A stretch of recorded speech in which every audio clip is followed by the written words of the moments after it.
Ini gaming chair dari Expense. Not bad juga tu walaupun harga dia murah. Sebab sekali pandang memang bergaya. Kursi ni korang boleh adjust ketinggian dia, nak tinggi atau rendah. Lepas tu tempat sandar ni pun kau boleh adjust juga. Dia boleh baring 136 darjah. Siap ada footrest guys. Kalau dah penat lama duduk buat kerja, bolehlah baring sambil straightkan kaki macam ni.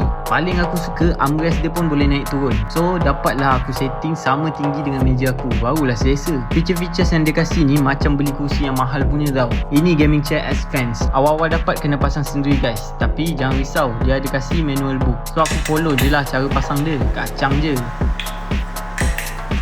Kaki roda kursi ni pakai material besi tau. Memang solid. Yang aku punya ni model X-Mars Black Pro. Cuba korang check dekat beg kuning berapa harga yang korang dapat. Selalu kursi macam ni mana nak dapat harga 300 lebih je. Tapi Expense ni selamba dia je kasih kursi gaming murah-murah. Design logo dia ni pakai jahitan sulam yang sangat kemas. Kalau korang tengah cari kursi gaming dengan harga bajet, korang boleh consider kursi ni.